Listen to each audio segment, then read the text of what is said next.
Hey guys, how's it going? It's your boy Gazza9919 here, and what we're going to be doing today is looking at some things about the BMW E61 5 Series that you may or may not know. The first thing, I think it was a pretty cool thing, to be fair. It's a little thing.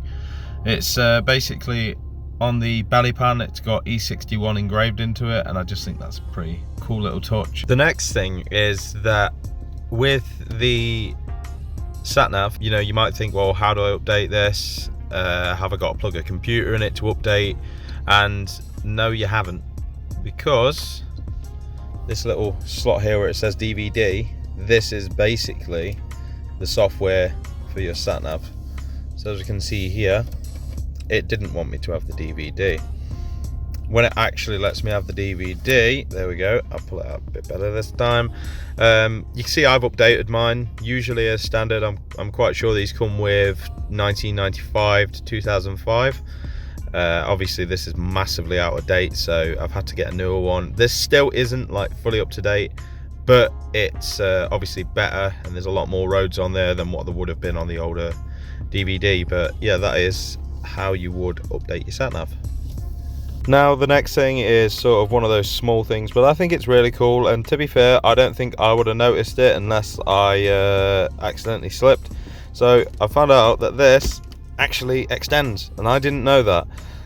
Obviously I had my arm on air one day, and then I sort of like slipped forward, and I was like, what is that? And then yeah, it actually comes out. So it's ideal for when you want to chill out with your elbow and still have this hand on the wheel, because when it's all the way back, if you want your hand on the wheel, as you can see, there is no support for your elbow whatsoever there.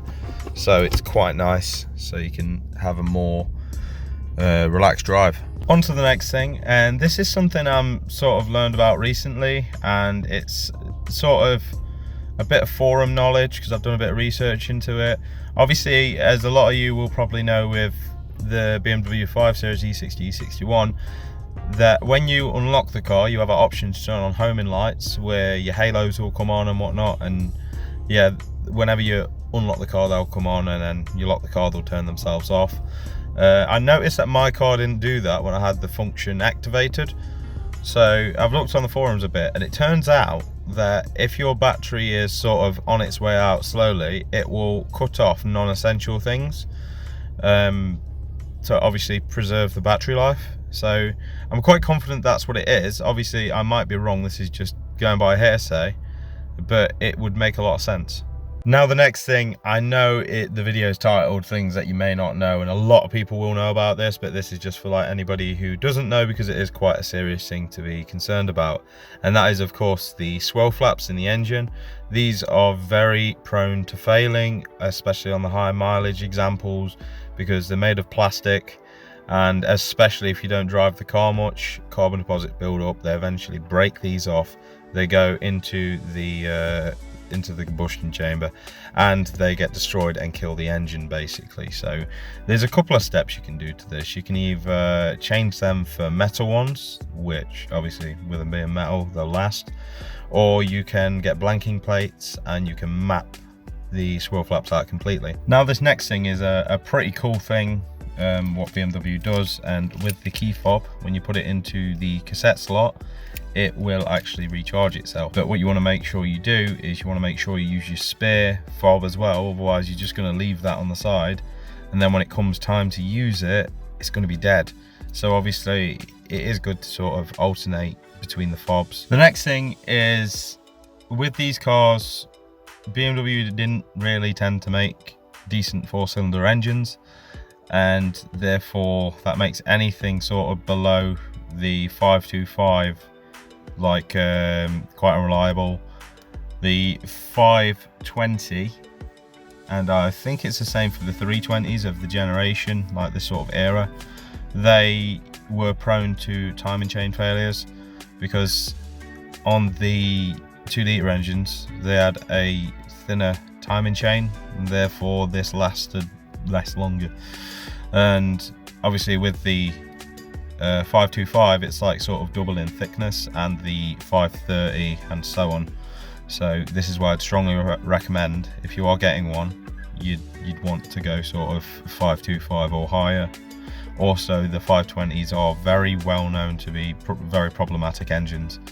So if you're, if you like mechanically minded, then by all means, but for the most part, it's probably the best thing to just stay away from them. Now, the next thing is, with it being diesel, it has glow plugs.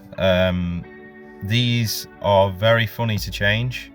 I'm still yet to do mine, but I am sort of dreading it because they are very skinny glow plugs and they are very prone to snapping.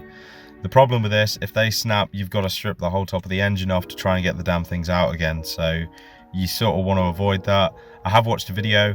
There are videos out there of people doing it, and I think the best one I sort of found was somebody sort of WD-40'd it, let it set for like 2 days, and then went around it again with WD-40, left it for about an hour or so with the engine at full operating temp, because BMW recommends you change them with the engine being at full operating temp.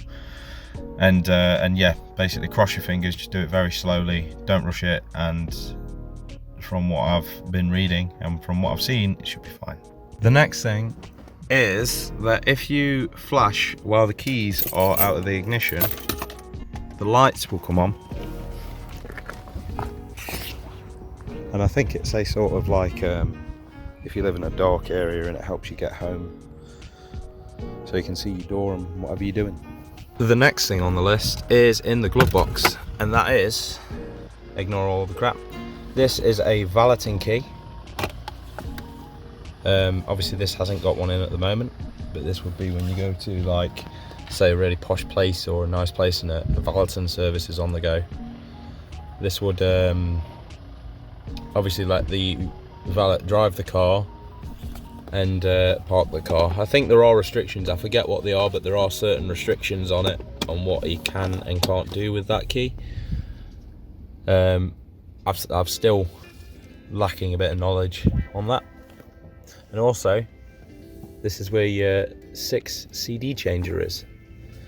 So it does have a 6 CD changing system in it, but you probably won't want that anyway with it having AUX. The next thing that goes wrong is with the boot. So there's hinges here and here, and all the wiring and piping run through it, so it literally messes with everything. This tends to not work. I don't know why it's unplugged. I need to look into it before I replug it. But they're quite prone to failing as well. I'll show you what I mean. So they run through these hinges, and obviously that's your washer jet for the rear, which on this one doesn't work, the rear window demister, which also doesn't work, and your rear wiper as well, which does work, funnily enough. It's the only thing that works. So I will have to look into that, but you do have to take all the trims off and whatnot, so it is a bit of a job, and I need a nice sunny day, like today, funnily enough, to do it. And finally, there is the window opening and closing for those hot summer days, where if you hold the button down, it'll open all the windows.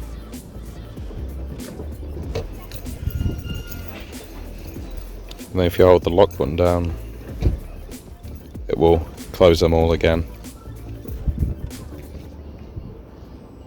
Right then guys, so that is it for this video of things that you may not know about the BMW E61. All of this more than likely applies to the E60 as well, because they are basically the same car, just in a state and a normal version. Estate and saloon, should I say. But yeah, that is basically it. You know, I might be wrong in some parts, but for the most part, I feel like I'm quite accurate. I'm still learning a lot about this car myself. I've never really owned a Beamer before. They're very technical cars and I'm still getting used to them. But, you know, at the same time, very interesting. But yeah, anyway, that is the video for things that you may not know about the BMW E61 5 Series. If you did enjoy this video, as always, please don't forget to like, subscribe, maybe even hit that bell icon for notifications on future uploads. But until the next time, guys, peace.